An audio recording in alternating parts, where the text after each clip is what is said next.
Good morning, it's William Stringer. Good morning, yes. We're on the page in the Comox Valley. It's Tour Day Tuesday. This might not be when I load it up, but hello, how are you doing? These are changing times. It is now a good bit into October.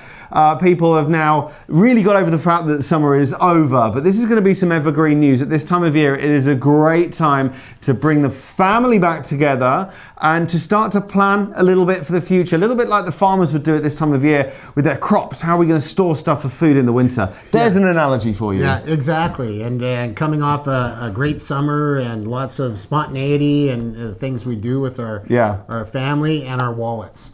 So it's true, isn't it? It is. And as a money guy, do people spend the most amount of money during the summer? I would you say say so. Yeah, and you know what? They don't really realize it. If you can do analysis if you want, but nobody likes to do that, and I never do it either. Well, they call it budgeting. Yeah. And it's kind of one of those loaded words that brings in all sorts of stuff. Yeah. It was no fun, and people don't do it. Like for the most part, very few. A budget is just what you keep in your head and you go forward. But I like to you need a funding plan.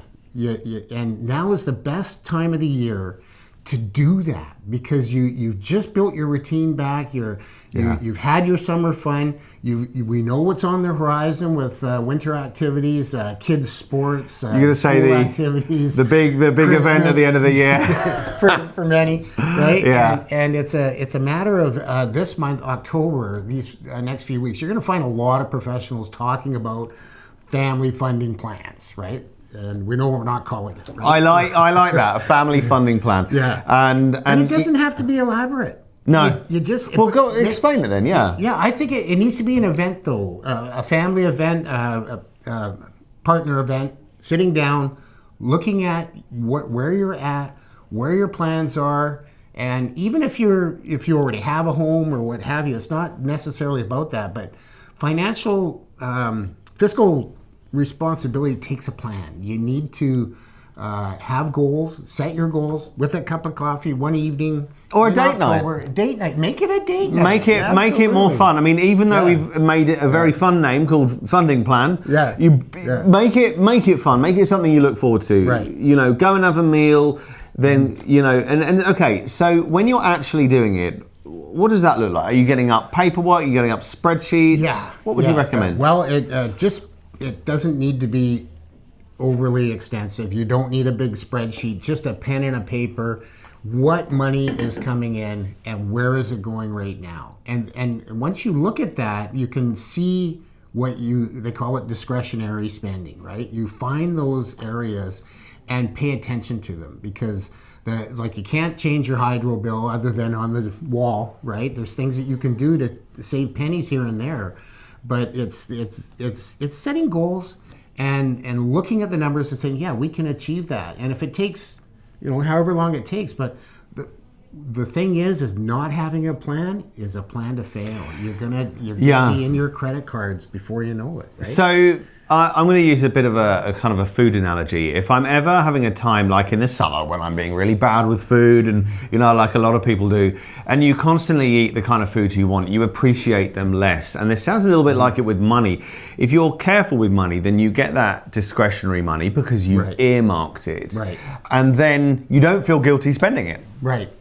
I mean, is that the way? Would you say? And when it comes to relationships, one of the biggest factor of relationship breakdowns is related to money. Right. And making it an event and getting on the same page, no matter where you land, is part of the process. And I think that it's very useful. Wow. So that's what I wanted to bring. That's what I was musing about in the last few days is family routines. But people you're bumping into all the time. There's I love it. Kids sports. Brings the communities together. And okay, so we've established we need it. What's the next step? And I say this actually because I really want to sit down and do a proper budget myself. Right. Yeah. I think it's so important. But like so many people, I just haven't got around to it. It's not a priority. So what would you say is the next step? Just to make that appointment with yourselves. Okay. Yeah. Sit down, whether you're by yourself or with partners. Sit down, make it an event, and just basic analysis. You're not doing a spreadsheet.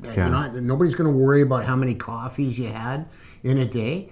But just doing the process builds that confidence on your decisions, and you can make changes. 100%. Yeah, you'll be better at what you're doing. Now, I want to do you justice here, because you do a lot more than you're a lot more than a mortgage broker. You really help set people up, and we say mortgage broker because that's kind of the biggest thing anyone will ever buy. Yeah. We're debt advisors. Debt advisors. Essentially, that's what we're doing, right? Whether we choose to or not. Our mission is to connect people to the right mortgage for basically their housing needs, right? But it is so much more than that. It cements in a monthly obligation that's very long term. Most mortgages do not disappear in 5 years. So it can be prudent to work with people who have a broader concept of how your debt might affect you, and to have those discussions. It's so true. I mean, if you're going to think, right, what are we going to advise on? Are we going to advise on maybe a credit card where you've got a couple of grand, or are you going to advise on something that's going to be with you for a good portion of your life? Yeah. Because there's ways of doing it. So make sure you contact this guy. He knows what he's talking about. It's highly conversational. Even if you just got a few questions and you're not going to do anything just now. That's what I love about what I do. Yeah, absolutely. So contact Dean. What's your handle? Let's be all modern. I am Mortgage Minder. Find me. My website is mortgageminder.ca, and my email address is dean@mortgageminder.ca.